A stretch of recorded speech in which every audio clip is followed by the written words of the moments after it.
Assalamualaikum warahmatullahi wabarakatuh. Apa kabar kawan-kawan? Saya harap kawan-kawan dalam keadaan sehat selalu. Baiklah, sebelum kita masuk ke pelajaran kita berdoa terlebih dahulu. Berdoa, mulai. Oke, kita sudah berdoa. Semoga dengan berdoa kita bisa mendapatkan ilmu yang berkah dan manfaat. Kali ini kita akan membahas materi ekonomi tentang hukum ekonomi dan kegiatan ekonomi. Yang pertama dulu, hukum ekonomi.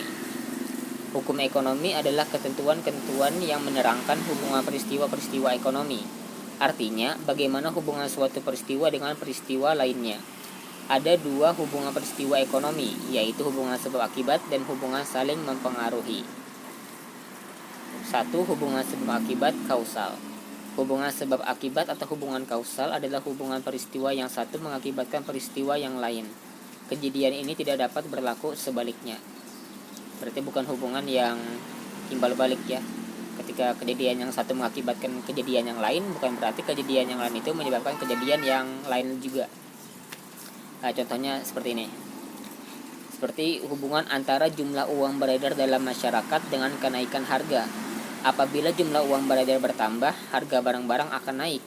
Hubungan kausal ini tidak dapat berlaku sebaliknya, di mana kenaikan harga barang tidak menyebabkan bertambahnya jumlah yang beredar. Nah, berarti ketika harga barang-barang naik, jumlah uang yang beredar bukan berarti juga bertambah banyak. Tidak timbal balik kayak ketika uang beredar banyak, harga barang naik. Tapi tidak sebaliknya. Juga contoh lainnya, bagaimana hubungan antara upah dan harga.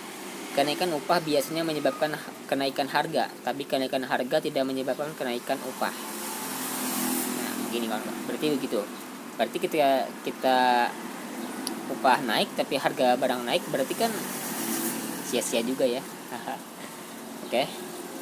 Kemudian kita masuk ke hubungan sebab akibat yang kedua, hubungan saling mempengaruhi, fungsional.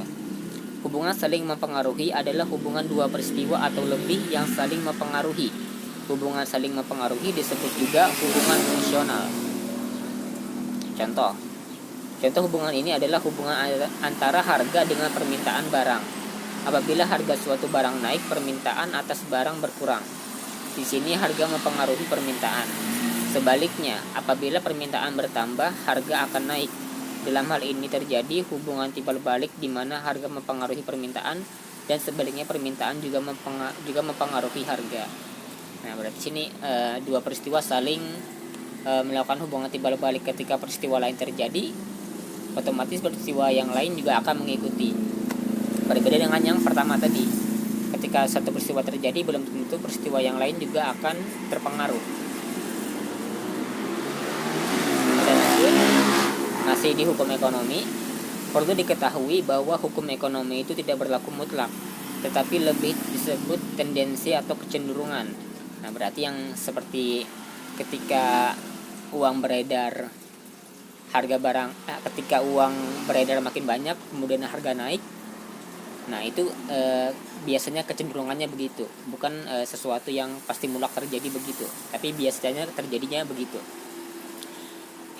Hukum ekonomi berlaku dengan syarat ceteris paribus, yaitu jika hal lain dalam masyarakat yang di luar objek penelitian tidak berubah, faktor-faktor ceteris paribus tersebut adalah A. Pendapatan harus tetap, B. Selera pasti orang tetap atau tidak berubah, C. Harga barang lain tetap, barang subsidi tidak ada, pengharapan pada masa depan tetap. Berarti ketika seperti yang kita gunakan contoh uang tadi, ketika jumlah uang yang beredar di masyarakat tambah banyak kemudian harga naik, itu bisa terjadi jika faktor-faktor ceteris paribus ini terpenuhi. Jadi faktor inilah yang mempengaruhi kejadian tersebut bisa terjadi. Jadi misalkan ketika uang yang beredar di masyarakat bertambah banyak tapi harga barang tetap, berarti ada salah satu dari faktor-faktor ceteris paribus ini yang tidak terpenuhi.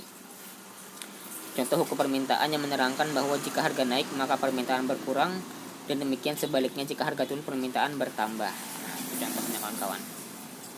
Oke, itulah pembahasan hukum ekonomi. Kita masuk ke pembahasan kegiatan ekonomi. Kegiatan ekonomi di dalam suatu perekonomian sangatlah kompleks. Kegiatan tersebut meliputi berbagai jenis kegiatan produksi, konsumsi, dan distribusi. Nah, jadi di sini kegiatan ekonomi ada produksi, konsumsi, dan distribusi. Dan kegiatan ini berkaitan dengan pemecahan masalah-masalah ekonomi yang dihadapi oleh masyarakat dalam suatu perekonomian. Produksi adalah setiap usaha menghasilkan atau menciptakan kegunaan barang atau jasa untuk memenuhi kebutuhan masyarakat. Nah, produksi itu bukan hanya berupa produksi barang-barang seperti makanan dan pakaian atau hal-hal yang lainnya, tapi juga bisa berupa jasa. Kita jasa bengkel kah, jasa jahit atau jasa guru, itu juga bagian dari produksi. Kemudian ada distribusi. Distribusi adalah setiap usaha menyalurkan barang atau jasa dari produsen kepada konsumen. Distribusi jasa guru itu seperti sekolah ya. Dan konsumsi. Konsumsi adalah penggunaan barang atau jasa untuk memenuhi kebutuhan hidup. Kegiatan kita menggunakan barang dan jasa disebut konsumsi. Menghabiskan barang atau menggunakan jasa disebutnya konsumsi. Ya, itu saja materi kita pada video kali ini kawan-kawan. Silahkan tonton ulang jika ada hal yang tidak bisa dipahami, atau silahkan ditanyakan di kolom komentar. Silahkan dicerna dulu informasi yang kawan-kawan dapat. Oke, itu saja. Sampai berjumpa di video berikutnya. Wassalamualaikum warahmatullahi wabarakatuh.